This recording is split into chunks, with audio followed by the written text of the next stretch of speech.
Hey there, and welcome to the Weed Out, where we weed out the nonsense in our backyard and hopefully inspire you to look for the weeds in your backyard.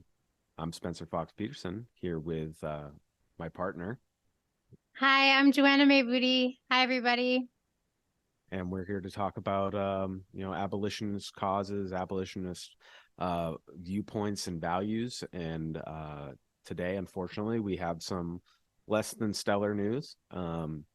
We're talking about the Worcester Police Department under investigation for the usual suspects, racial profiling, improper police practices, and it seems to be focused around their minority community and in Worcester, whether they're the working class people or also people of color, working class specifically. Um, and this is also on the heels of Springfield Police Department most recently agreeing to terms after a DOJ Department of Justice investigation finding all sorts of problems. So we're going to discuss that and hopefully lead on with some good news at the end, something a little more cheery. But Joanna, what are your thoughts on what's happening? Well, I'm not surprised, which I don't think a lot of people who follow the policing in the state or locally. I know that Worcester's central mass technically, but because of the same oversight from the DOJ happening in Springfield and Worcester really only being not very far from all of us, like it's an hour drive for me about. So I think it's a place we really do keep an eye on. And I'm not surprised because at this summer I had seen a few things online and in the media about city councilors having issues with race, and I've seen different reports out of Worcester in the past where people were unhappy with policing. I know one other aspect was gender biased policing and excessive use of force, were some of the things that they were being investigated for.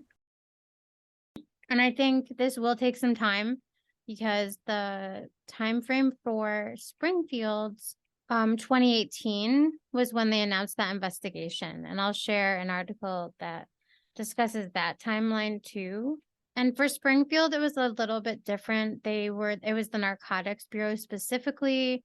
There was excessive force a number of times. And so there, it was really a pattern of excessive force specifically, and it was focusing on the Narcotics Bureau. Here in Worcester, it looks like it's the entire force.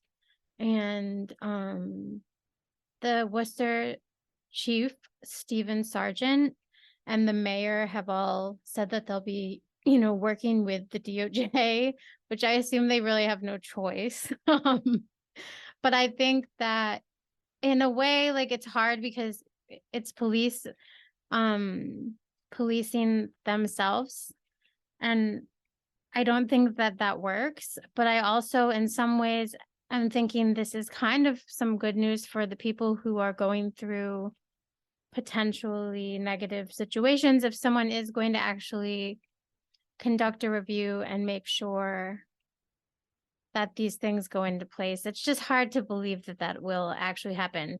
I feel like it's good to point out too, and maybe so you agree with this or not, Spence, but I feel like if you get the DOJ involved for Springfield, especially under the Trump administration, but if the DOJ is investigating you've done something so much, like so bad, like that, the feds are at least coming to be like, hey, stop it. Like, you can't blow this up for all of us. So I think it's good news, but I think I'm always torn because we've talked about this, and not on probably on one of the podcasts even in passing, but policing themselves is kind of. I couldn't agree more. It's a mixed bag. Yeah, of course, any victim of these practices that can be proven, let's keep that in mind. Like these things need to be proven.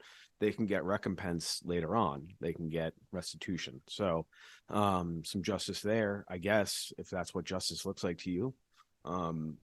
But that may not be. That may be the only justice these people can get is money. And while not a bad thing to get money. doesn't bring back people's lives, doesn't bring back lost time in local jail, being held pre-trial, or whatever all the abuses. And yes, I agree with Joanna. If you're on the federal radar, there's a fucking problem, because we listen. If the FBI I'm sorry to laugh. speak out of pocket here, but so bear with me. This is an asterisk on this is a spending hot take, but like the FBI, who is credibly accused of aiding and abetting the death of Martin Luther King, if they're like, yo, I know that was 50 years ago, 60 years ago, but like, not much has changed. Some of those people have been working there a long time. And it's the nature. You've worked in workplaces. Things don't just change because you got a new boss. Anyways, so yeah, I mean, if Bill Barr of the Trump administration, who thinks that warrant, basically he's argued that warrants should be very like you should be able to get a warrant for anything, and in a lot of cases you don't even need to get a warrant. There's like, he's documented saying things like this, and so if his Justice Department is like, hey, Springfield, and this is like 2017 or 18, and I don't even think the investigation got started until 2019, so he tried to slow walk it. Anyways, yeah, if they're investigating you, it's not good, man. But it's the equivalent to HR coming down. Like, they're not actually there to protect the worker, they're there to protect the company. And yeah, they'll clean up some obvious mistakes and obvious issues, get rid of hopefully get rid of people really abusing their power, or at least shuffling them away. I mean, right? I mean, we could point to the Catholic Church being another hierarchy system like policing, where they look how they manage their crises. Why would the big entity of the FBI, DOJ, all the way down to local policing, who have a lot of money coming in every year, why would they jeopardize that? Right. This is just like anybody who manages a department in even in like a medium-sized company. It's like, well, you can't investigate yourself and shoot your brothers, your blue line brothers in the foot, and they lose money because they suck. So yeah, I mean, I think it's good because they'll probably get rid of the really egregious people, or out them, or at least end some really dumb practices. Like, they'll probably clean up a lot of record keeping issues, right? Like, and that kind of stuff. And it's basically like, this is how we keep a quote unquote well-running ship.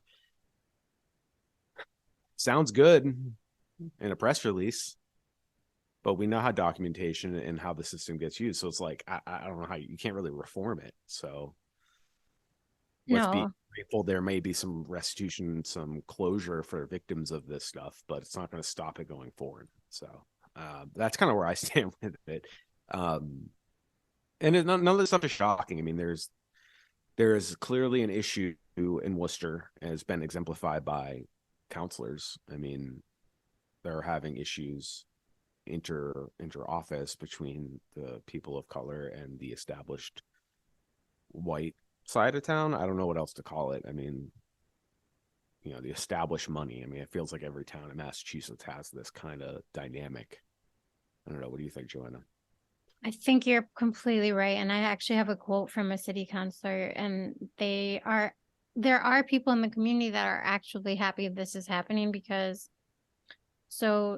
Worcester City Councilor Christian King says institutional racism is real and we want to improve our community. So like, they're hoping this will help. And they wrote, we have to do it if all hands on deck, and they look forward and welcome this sort of probe.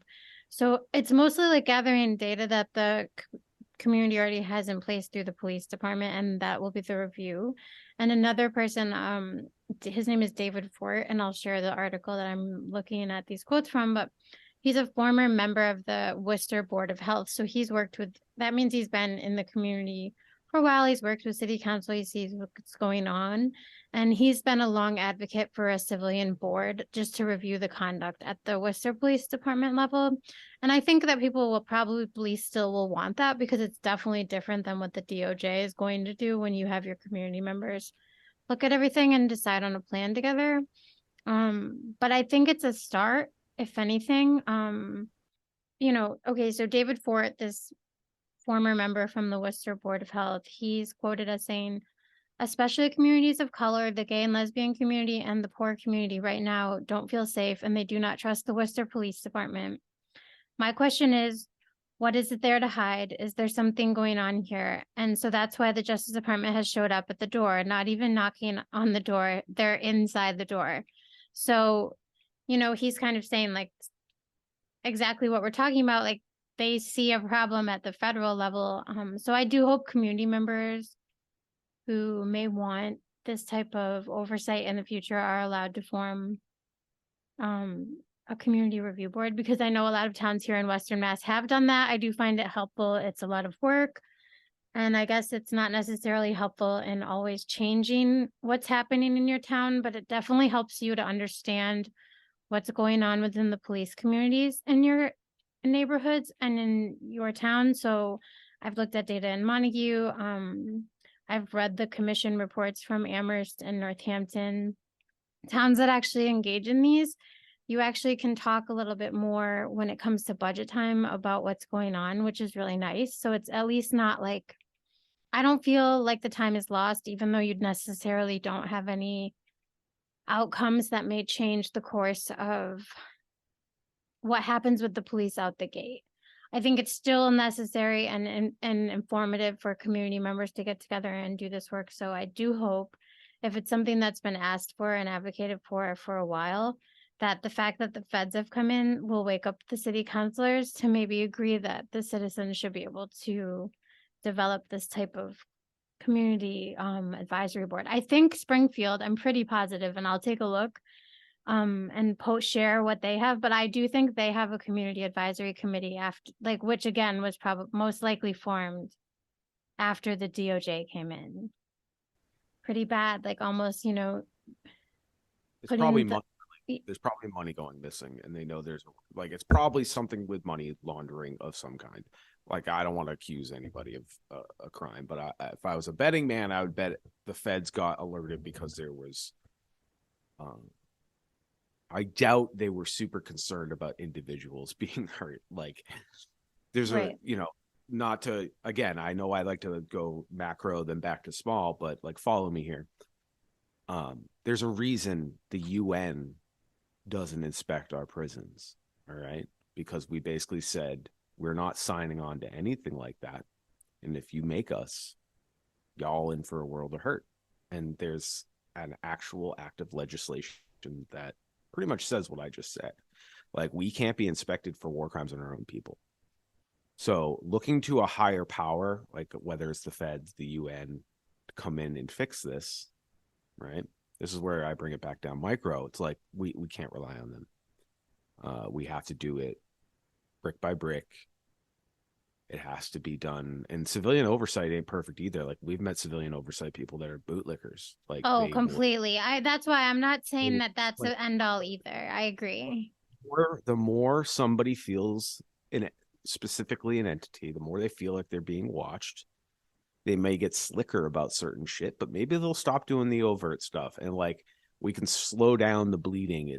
Think of it like a tourniquet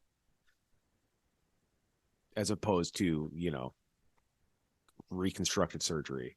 We got to stop the bleeding first. So like any way we can put pressure on our local police, because we cannot count on the feds coming in or the UN or whoever. There's no higher power that will save us. We have to do it community by community. So that's why we like to highlight these stories, to make it seem real, because people feel like these egregious police misconduct things happen somewhere else.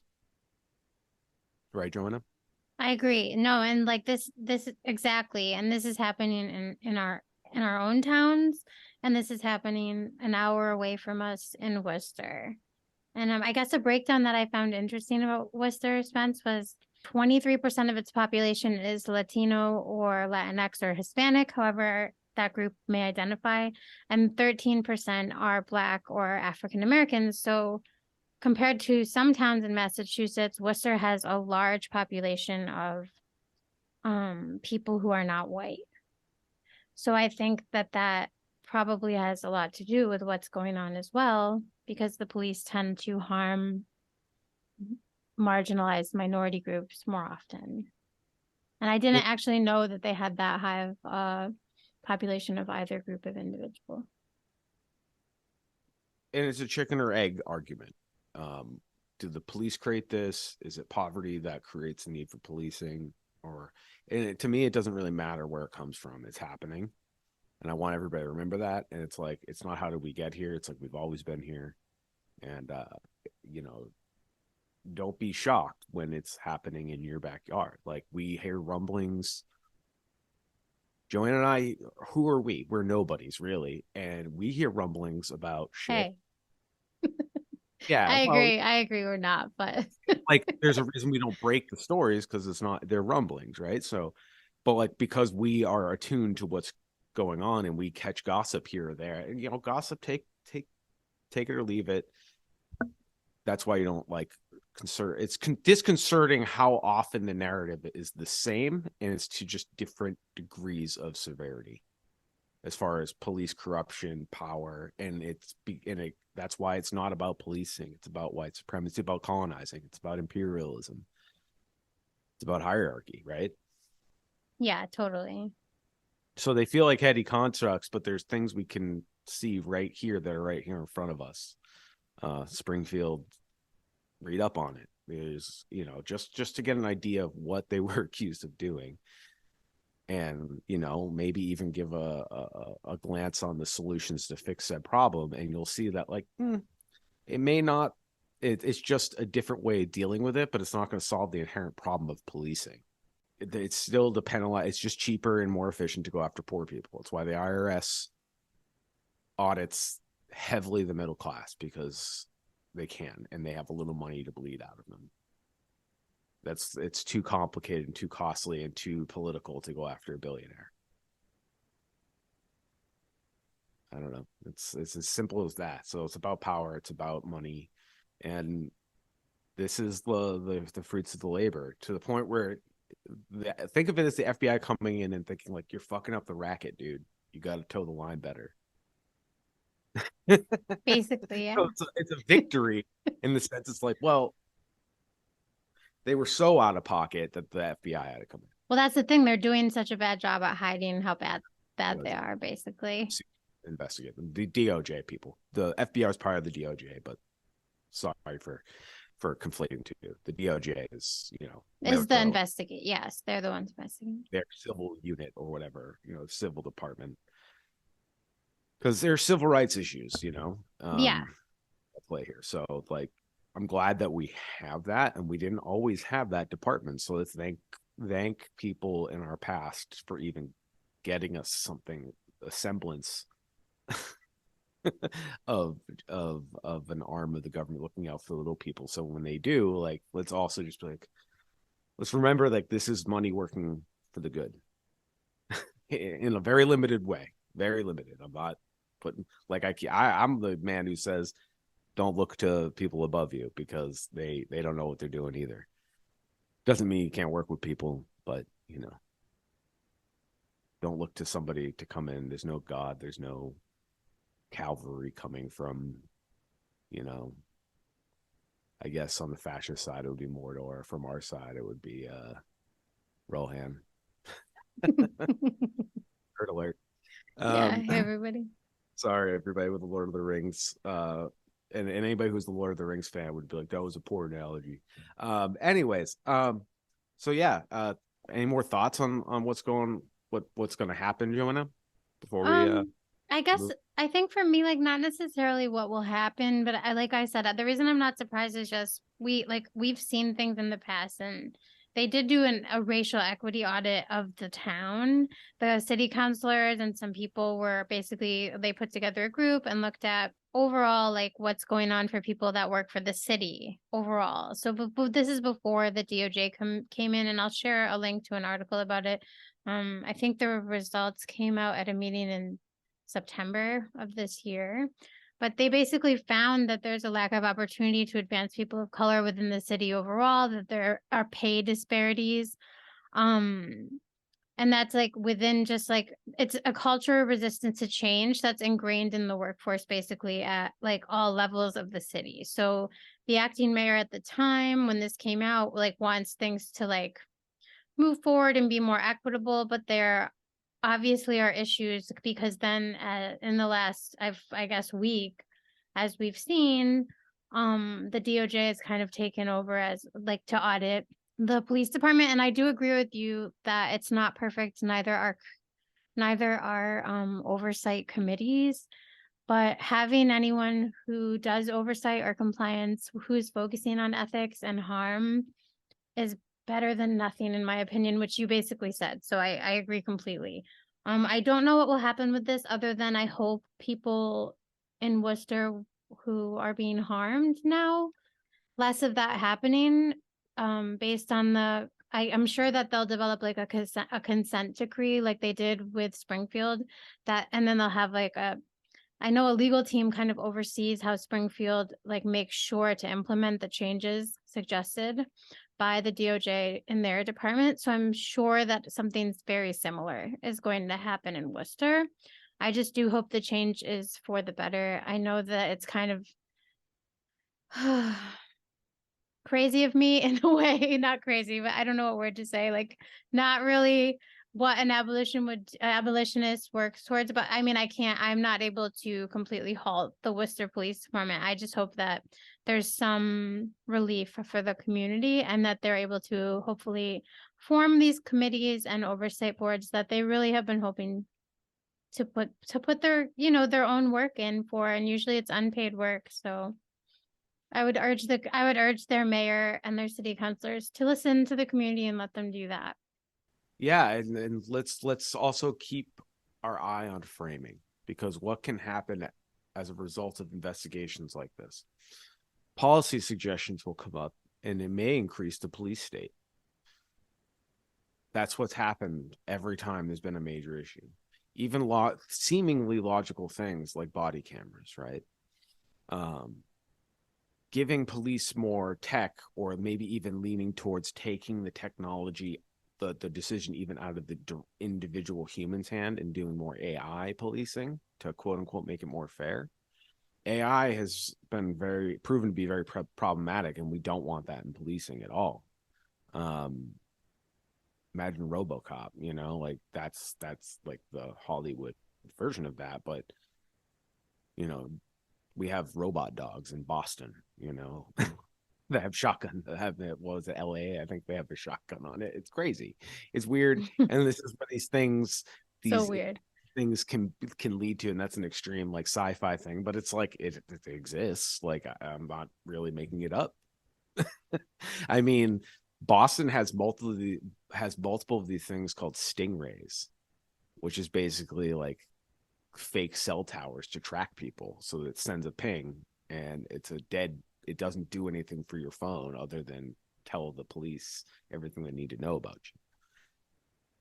you. And yeah, it's terrifying. And why does the Boston police have that? Like I don't understand. I don't care what is, but that seems like some tech that shouldn't exist.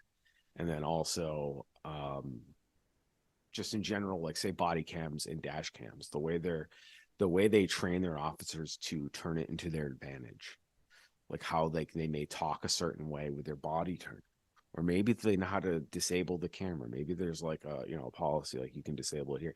Like there's really sneaky ways they subvert even the quote unquote things, and then let's even say you're on a body camera, you're intoxicated, and you admit to something. That's considered admissible as like a confession. This person is stressed out, they're dealing with a cop, and they happen to have a camera like eye level with them, right? Well, There's and they put the cameras where they put them. Like sometimes, agreed. like the traffic cops put it right there in their belly, Mm-hmm. and it like skews. And like I don't know, there's a lawyer, Dana Goldblatt in Northampton, that there was a public meeting. We should actually find it and share it. Where remember she explained how even she used to be pro body cam, and then as a defense lawyer and a civil rights attorney, she realized how it's just getting used against you as creating like some evidence in a case that and it's like, this is not like fair or equitable. It's like it puts you on the spot as a civilian, and like dealing with cops is stressful. So you're on camera like looking uncomfortable. Like that's so incriminating and not fair and plays on juries. And I don't know. It's tough. It's tough because it's like we also want to see, but it's like, or they justify putting more cameras in a public place, you know, and they can just have a guy in a booth monitoring, you know, and it's like that's what kind of what happened in New York City while we lived there 10 years ago, you know, and like New York City is a dystopia as far as how their policing is done. And the fact that a town like Holyoke is getting similar tech, like hand me down type shit now, 10 years later, it's like, motherfucker, we didn't learn. We didn't learn. We don't want to learn. It's just a cheap, easy solution. Police the motherfucker. Police the others. Whatever that's decided is who they are. And usually it's poverty based. And let's face it, like poverty touches non-white people a lot more than it touches white people. So it all goes back to Bush and Karl Rove and the Patriot Act and all those ghouls. Like, you know what I mean? Like, here we are. And the Democrats have gone along with it, you know, and so don't hero worship these people, and like let's take this information we're getting from the Worcester PD, and you know, honestly, they might find some white nationalist extremism like the Oath Keepers or some other the smaller group in the ranks there, and we'll see how they handle it, because there was a data leak where there's people from around Worcester that are involved in those, police officers are involved in those extremist groups. So progressive Massachusetts has a problem too. Like, we're not immune. And I hope this is reaching to our friends in the liberal pockets and the progressive spots. Like, these white nationalists are here and they're tied to law enforcement. Boston's had a bunch of Nazi marches recently. In the last 6 months, Joanna, like we've seen more white pride, white nationalists, Nazi, outright Nazis, Proud Boys. We've seen them coming around in the Boston area from Cambridge all the way out to you know, Wester Boston. And I don't know of any that's happened in like Holyoke, but I know there's people in Ludlow and Palmer that would love to demonstrate in Holyoke. Not to go off topic, but like it feels on topic because I feel like we might find out some of that stuff through the DOJ. Who knows? We'll see how they deal with that if they come across it. But it is something to be concerned about, and I don't know what to tell everybody listening. It's that's why Joanne and I are so fervent about this. You know, we gotta stop the pain, and it doesn't have to be this way. Yeah, I think a last point I want to make about just like the data in general, like they're using data that cops are generating too. So that's oftentimes like why I still would say we should request the data and look at what they're keeping. But how do we know what they're telling the truth or what their data? There's no set like oversight for that. So I just want to put that out there too. Yeah, like, so you brought up in past episodes that you work for an internal review board. Mm-hmm. To our knowledge, they don't have anything like that anywhere in policing. Yeah, like thankfully they're not allowed to do research. Thank God. But they should have like an ethics oversight committee for the way that they interact with humans, and like generally, in my opinion. To my knowledge, they don't have They don't have ethics oversight, I don't think. or even like a guiding, like the Fraternal Order of Police. I don't think that's like in their constitution. Well, right, and it would require like a board like on like I wouldn't be swayed by the chief's opinion. Like I would look at them and just say like this is wrong and why, and like here's how we suggest change, which we should at least implement that. But again, we know we can't reform the system, and they would never like that. They would never allow it. They wouldn't like that they couldn't sway me to agree with why they need to do what they do, because I wouldn't know as someone who's not in charge of our safety. So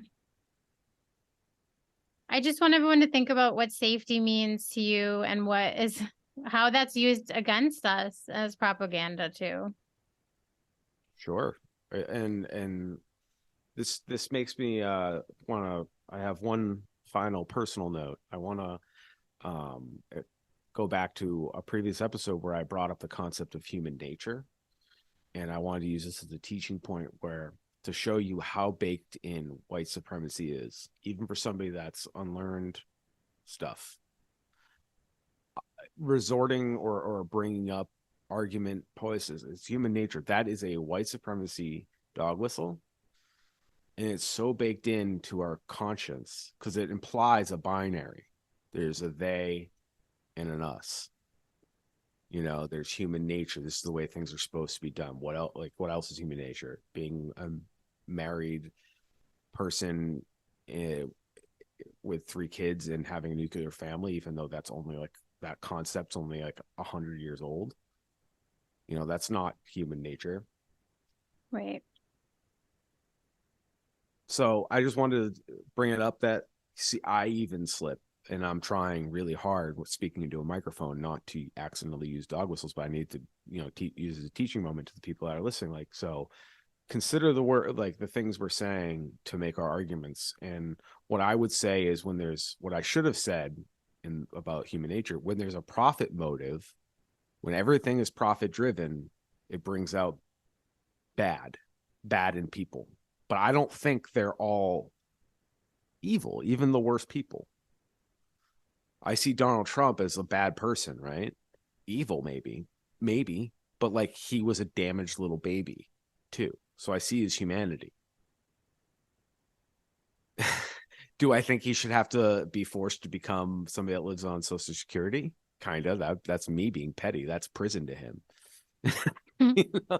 Make him go to the grocery store for himself, like make him walk with his little stroller, with his little cart, like a New York City old lady, and make him live that way. Like, that to me is justice, but the justice for him looks different for other people. So, like, let's be careful about what, wanting to hand out justice, I guess. But I don't know. I just wanted to make that a teaching moment. So the more do. I think it's important if we realize something after we say it to acknowledge it, even if we are unlearning or have unlearned things, because it is so baked in. Like, before we got on, I was sharing with you like how just like internal self-guilt can do that. So it's good to just share if we say the wrong thing or we have these things, it's fine. I think it's just good to explain why it's wrong to potentially have that be used. So thank you. Yeah, and I want to address the, I know personally I've been told in my life, and the fact I'm talking to a microphone, that I come across as very confident. That's the nice way of putting it. And I also I want to own humility too. Like, I'm wrong, man. Sometimes I'm wrong, and sometimes I was confidently wrong, and I hate that about me. So I try not to be. I really do. It's like my biggest pet peeve. But yeah, it's just about harm reduction. That's like, so I want to make sure I'm even owning up to little minor things, like saying things like human nature. Like, dude, the dog whistles are deep in our culture. They're deep, deep, deep, deep, deep, baked. So don't feel bad. Well, feel conscious, I guess, or woke. I guess you'd call it woke. Feel woke about it. I don't know. Just be It's just conscious good to self-reflect on how we speak and act. You can poke fun of me too, Well, please. yeah, you could tell us if something we said that we didn't even know, that we'd want to know, if that makes sense. Yeah, and how we learn is learning, So hopefully, made you think about the next time you say human nature. So that's going to do it for us this week, I guess. It's a good place to wrap it up, and we'll see you guys next time. And yeah, please read up on this Worcester and stuff, and subsequently Springfield, and then you can just Google search Holyoke Police and like look for actual newspapers that have put out articles, not their press releases. And it's not good there either, man. And I'll share some stuff on the web, on the weedout.com too, with this episode. But yes, please take a look. Like Spence said, we'd really appreciate you checking out all of our social media and subscribing when you can too. And go to our website because our citations are there. And if there's something you feel like could use clarification, please email us. It's all pretty easy to do. You can always go to one of our link trees and our social media profiles. Everything's there. Or you can go to our website, whatever. Engage with us. And thank you for listening. That's all I can say. I'm thankful for that. And tell your friends, small media is important, and encourage other people to create media. That's what you should do. And if they feel like they're showing that they may be interested in that, encourage them. And that's not the only way. That's not the only way to make the community better, but it's a way. So please do us a favor by liking, sharing, etc., and telling your friends. Word of mouth helps, and we appreciate y'all. Take care, everybody. Stay warm.